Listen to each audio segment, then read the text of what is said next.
अपनी पाठशाला में आपका स्वागत है। आज हम क्लास 12 अकाउंट के अंदर चैप्टर नंबर 2 साझेदारी पीढ़ी के वार्षिक हिसाब में क्वेश्चन नंबर 11 सीखेंगे। तो क्वेश्चन नंबर 11 में पढ़ लेता हूँ। सलीम और शबाना की साझेदारी पीढ़ी की सकल तलपट और समायोजन पर से साझेदारी पीढ़ी का वार्षिक हिसाब तैयार कीजिए। हमको क्या तैयार करना है? वार्षिक हिसाब। और पहली लाइन में कहीं यहाँ ऐसा नहीं लिखा है कि इनको लाभ किस तरीके से बांटना है, बराबर कौन से अनुपात में बांटना है। अगर कुछ नहीं लिखा है तो कौन सा अनुपात में बांटेंगे? समान अनुपात में। ठीक है, तो सबसे पहले हमारा काम क्या है? समायोजन को टिक करना। पहले समायोजन कुछ इस प्रकार है। सलीम 4000 की मूल कीमत का माल निजी उपयोग के लिए ले गया, परंतु उसका लेखा बही में नहीं किया है। ठीक है, अगर निजी उपयोग के लिए ले जाता है तो क्या कहलाता है? वो आहरण। आहरण कहाँ लिखते हैं हम? पूंजी अथवा चालू खाते उधार पक्ष में। अगर निजी उपयोग के लिए माल जाता है तो हमारी क्या कम होती है? खरीदी कम होती है। तो हम क्या करेंगे? खरीदी में से माइनस। तो इस समायोजन का आप याद रखोगे क्योंकि खरीदी सवाल में दी नहीं है इसलिए। दूसरी समायोजन इस प्रकार है। हिसाबी वर्ष के अंत में 8000 की कीमत का माल खरीदा था, परंतु बही में लिखना रह गया है। अगर माल खरीदा था और लिखना रह गया है यानी खरीदी लिखनी बाकी है, तो खरीदी में क्या करेंगे? प्लस। और खरीदी में प्लस करेंगे तो कहाँ प्लस करेंगे? लेनदार में। तो अगर खरीदी नहीं दी है तो लेनदार में टिक कर लीजिए। और डायरेक्ट हम इस 8000 को कहाँ लिखेंगे? व्यापार खाते उधार पक्ष में खरीदी के रूप में। ठीक है, पेशगी चुकाया बीमा प्रीमियम। पेशगी का मतलब होता है अधिक चुकाया बीमा प्रीमियम, तो बीमा प्रीमियम पे टिक कर लीजिए। चौथे नंबर की समायोजन, देनदारों में से 800 का लेना अब वसूल नहीं होगा, यानी ये क्या दिया है? डूबत ऋण। आगे लिखा है देनदारों पर 5% डूबत ऋण अनामत का प्रावधान कीजिए। तो हम कहाँ टिक करेंगे? ग्राहक। देनदार पर टिक कर लीजिए। यंत्र पर 20% की दर से तथा फर्नीचर पर 5% की दर से घिसाई गिनी है, तो यंत्र पर टिक कर लेंगे और फर्नीचर पर टिक कर लेंगे। ठीक है, हमने सभी समायोजन टिक कर लिए। अब हम क्या करेंगे? सभी बाकियों को बारंबार खातों में रखेंगे। ठीक है, तो सबसे पहले हमको दिया यहाँ पे पूंजी खाता। पूंजी खाता हम कहाँ लिखेंगे? पूंजी दायित्व पक्ष में। क्यों लिखेंगे? क्योंकि हमको चालू खाते के शेष दिए, तो हमने चालू खाता बनाया तो डायरेक्ट पूंजी का लिखेंगे? पूंजी दायित्व पक्ष में। ठीक है, पूंजी खाता सलीम शबाना। ठीक है, मैं S1 और S2 के साथ लिखूंगा इसको। 2,80,000। नेक्स्ट यहाँ पे लिखा है चालू खाता। चालू खाते के शेष दिए तो उसको हम चालू खाते में लिखेंगे। हमने दोनों तरफ तारीख इसलिए लिखी क्योंकि शबाना की उधार शेष दिए और सलीम की जमा शेष दिए, इसलिए। तो यहाँ हम लिखेंगे शेष आगे लाए।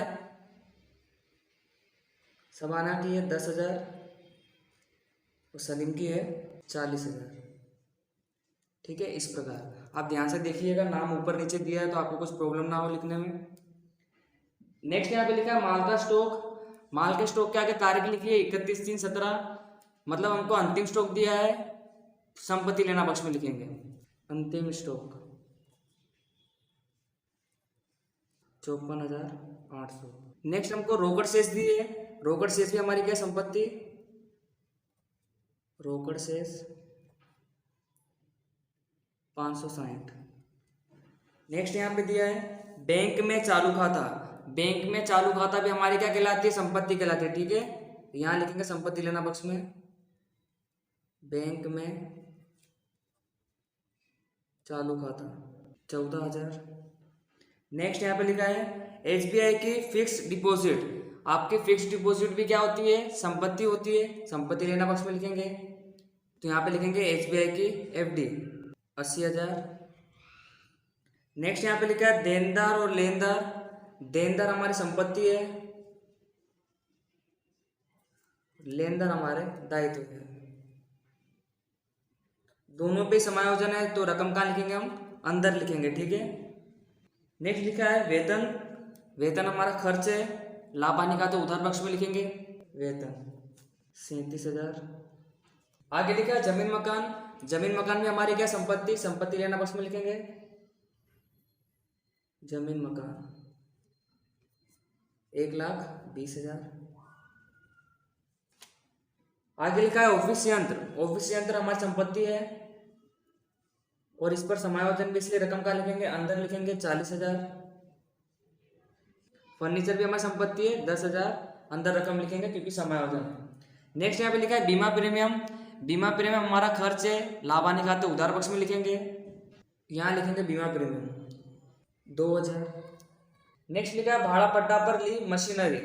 भाड़ा पट्टा पर ली मशीनरी हमारी संपत्ति कहलाती है, संपत्ति लेना पक्ष में लिखेंगे, और यह गुप्त समायोजन भी है, ठीक है। इसकी रकम कहाँ लिखेंगे, अंदर लिखेंगे 60,000। गुप्त समायोजन रकम अंदर लिखेंगे, ठीक है। नेक्स्ट लिखा है स्टेशनरी छपाई खर्च। कोई भी खर्च हमारा कहाँ लिखता है, लाभ हानि खाते उधार पक्ष में, यहाँ लिखेंगे स्टेशनरी खर्च 1200। यहाँ पे लिखा है नेक्स्ट डूबत ऋण अनामत और डूबत ऋण। हमें समायोजन में भी डूबत ऋण दिया हुआ है और सकल तलपट में भी दिया हुआ है, तो इस बार हमको क्या बनाना पड़ेगा, इसका पूरा कोष्टक बनाना पड़ेगा, ठीक है। तो अब हमको दिया है डूबत ऋण अनामत, ठीक है। जो उधार पक्ष में है वो डूबत ऋण है, और जो जमा पक्ष में है वो डूबत ऋण अनामत है, और दोनों ही कहाँ दिए, सकल तलपट में, ठीक है। तो डूबत ऋण सकल तलपट कितना दिया है, 400 रुपये, और डूबत ऋण अनामत कितना दिया है, 2000। तो डूबत ऋण अनामत सकल तलपट 2000, इस प्रकार लिखेंगे, ठीक है। नेक्स्ट यहाँ पे दिया है विज्ञापन खर्च, खर्च को यही लिखेंगे, विज्ञापन खर्च 1200। नेक्स्ट लिखा है मुसाफरी खर्च, वो भी यही लिखेंगे 800। तो नेक्स्ट लिखा है व्यापार खाता। व्यापार खाते में ही जाएगा, क्योंकि हमको खरीदी की समायोजन सोल्व करनी है, इसलिए हम कहाँ लिखेंगे, इधर लिखेंगे व्यापार खाता, और क्योंकि जमा से इसलिए हम कहाँ लिखेंगे, जमा पक्ष में 61,800, ठीक है। नेक्स्ट लिखा है शबाना की लोन। किसी भी प्रकार की लोन या साझेदार की लोन कहाँ लिखते हैं हम, पूंजी दायित्व पक्ष में, तो शबाना की लोन 60,000 की है। नेक्स्ट यहाँ पे लिखा है बट्टा अनामत। पर बट्टा अनामत के कुछ समायोजन है, 5वें नंबर की लिखा है देनदारों पर बट्टा अनामत की अब जरूरत नहीं है। अगर बट्टा अनामत की जरूरत नहीं है तो उसको हम लाभ हानि खाते उधार करने के बजाय लाभ हानि खाते जमा करना पड़ेगा, क्योंकि हमको जरूरत नहीं है तो हमको नुकसान भी नहीं हुआ है अब, तो हम लाभ हानि खाते उधार पक्ष में नहीं लिखेंगे, अब लाभ हानि खाते जमा पक्ष में लिखेंगे, ठीक है। क्योंकि हमारा नुकसान था पर मना कर रहा है कि नुकसान नहीं हुआ है, तो हम कहाँ लिखेंगे, जमा पक्ष में, ठीक है। तो लाभ हानि खाते उधार पक्ष में लिखेंगे बट्टा अनामत। तो हमने सभी बाकियों को रख दिया है खातों में। अब हम समायोजन सोल्व करते हैं। पहली समायोजन सोल्व करने से पहले हमें दूसरी समायोजन सोल्व करनी पड़ेगी, क्योंकि खरीदी हमारे पास है नहीं, तो सबसे पहले हम खरीदी लिखेंगे। तो दूसरी समायोजन कुछ इस प्रकार है, हिसाबी वर्ष के अंत में 8,000 की कीमत का माल खरीदा था, परंतु बही में लिखना रह गया है। अगर खरीदी लिखनी रह गई तो हम लिख देंगे खरीदी के अंदर प्लस, और लेनदार में भी क्या करेंगे, हम प्लस करेंगे, ठीक है। हमें व्यापार खाते में खरीदी तो दी नहीं है, तो हम डायरेक्ट लिखेंगे नहीं लिखी खरीदी, कितनी है, 8,000, ठीक है। डायरेक्ट लिखे हमने नहीं लिखी खरीदी 8,000। इसकी दूसरी एंट्री कहाँ जाएगी, पूंजी दायित्व पक्ष में, लेनदार में क्या करेंगे, हम प्लस करेंगे, यहाँ करेंगे प्लस खरीदी के कितने, 8,000, टोटल कर देंगे इसका 32,000, बाहर लिख देंगे। अब हम पहली समायोजन देख लेते हैं। सलीम 4,000 की मूल कीमत का माल निजी उपयोग के लिए ले गया, परंतु उसका लेखा बही में नहीं किया है। अगर निजी उपयोग के लिए माल ले जाएगा तो क्या होगी, खरीदी कम होगी, और अगर माल ले जा रहा है साझेदार तो उसके चालू अथवा पूंजी खाते क्या करेंगे, हम उधार करेंगे, ठीक है, आहरण के रूप में। तो यहाँ माइनस करेंगे आहरण से गया माल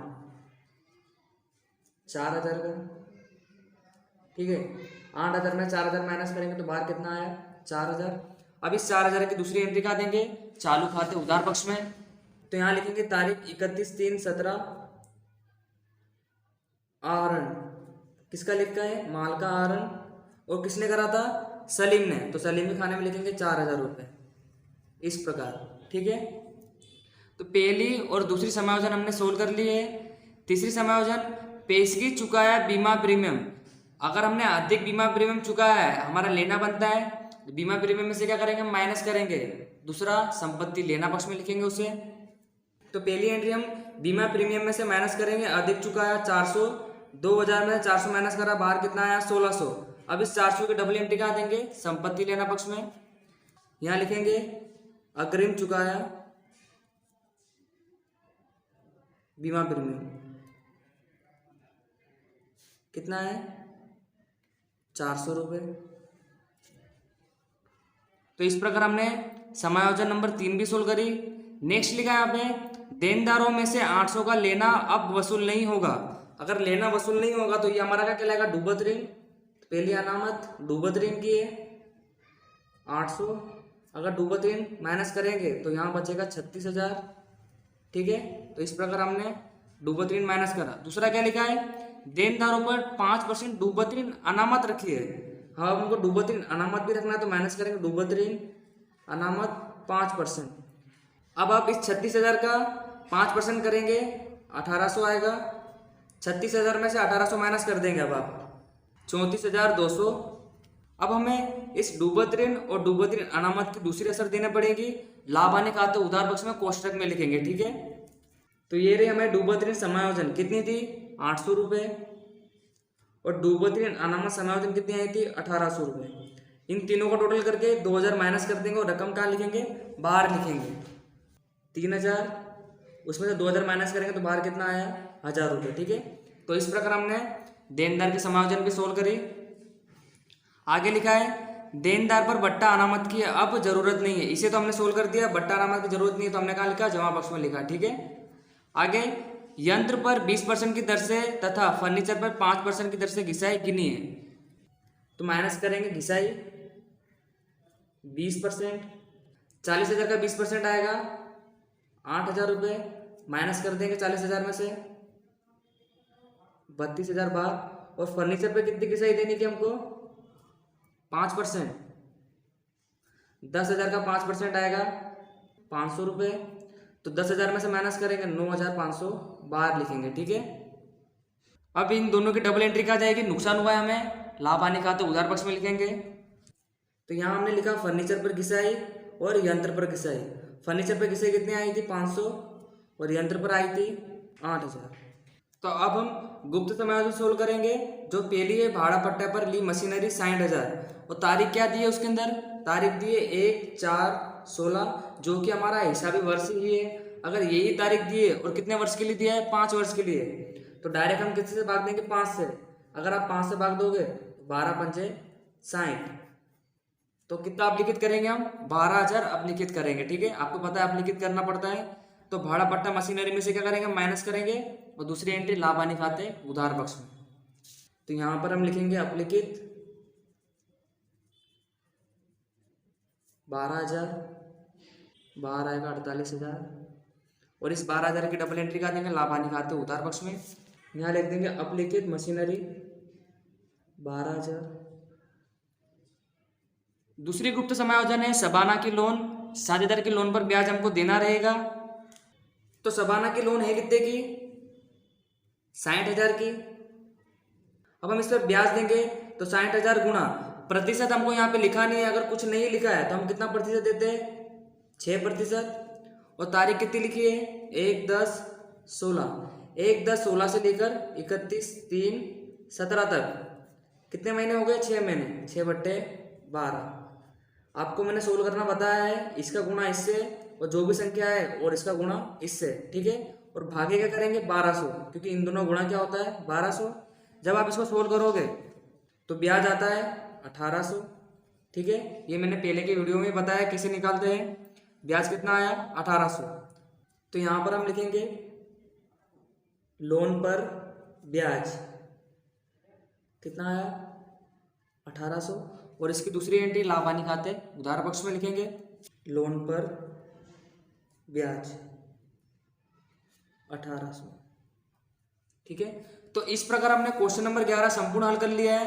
सभी गुप्त समायोजन, सभी समायोजन हमने सोल्व कर लिए। ठीक है, अब हम क्या करेंगे, खातों को बंद करेंगे और लाभ निकालेंगे। ठीक है, तो सबसे पहले हम व्यापार खाता बंद करेंगे। इसका टोटल 61,800, वो यहीं पे लिखेंगे 61,800। इसमें से इसको माइनस करेंगे तो हमको क्या मिलेगा, सकल लाभ 57,800। हमें लाभ प्राप्त हुआ है, सकल लाभ इधर लिखेंगे जमा पक्ष में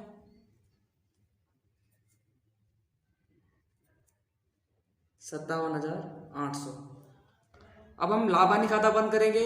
लाभ हानि खाते का उधार पक्ष का टोटल ज्यादा आ रहा है, जमा पक्ष का कम आ रहा है, तो इसको दोनों तरफ लिखेंगे हम। 65,100 65,100। अब इसमें से ये दोनों माइनस करेंगे तो हमको हानि मिलेगी, जिसको हम कहेंगे शुद्ध हानि 6,540। अब इस शुद्ध हानि को हम लाभ हानि वितरण खाते के उधार पक्ष में लिखेंगे, क्योंकि यहाँ पर जमा पक्ष में निकला है, तो लाभ हानि वितरण में कहाँ लिखेंगे हम? उधार पक्ष में। इसको टोटल कर लेंगे 65,40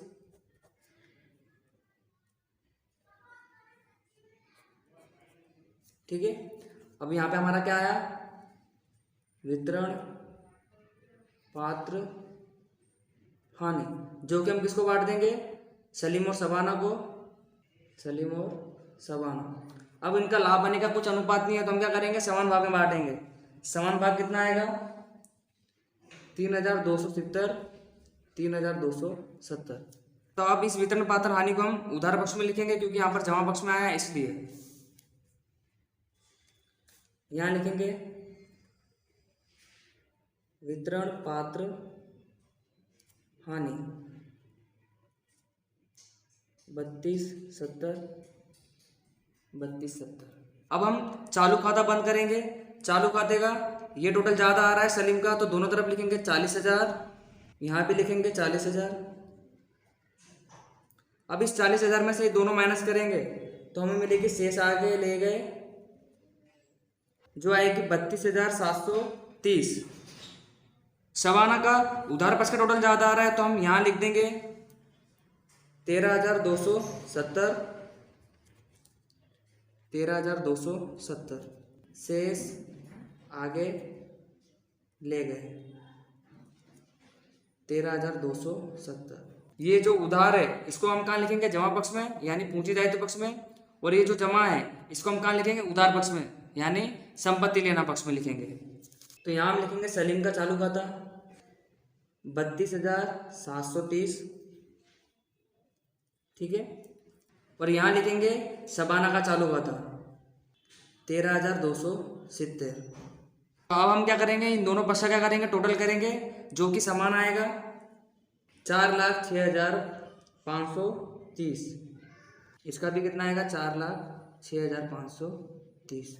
तो इस प्रकार आज हमने क्वेश्चन नंबर 11 संपूर्ण अच्छी तरह हल करा। तो आप इसकी प्रैक्टिस करिएगा तो आपको अच्छे से सवाल आ जाएगा, ठीक है। तो आज के लिए बस इतना ही, मिलते हैं नेक्स्ट वीडियो में। Thank you.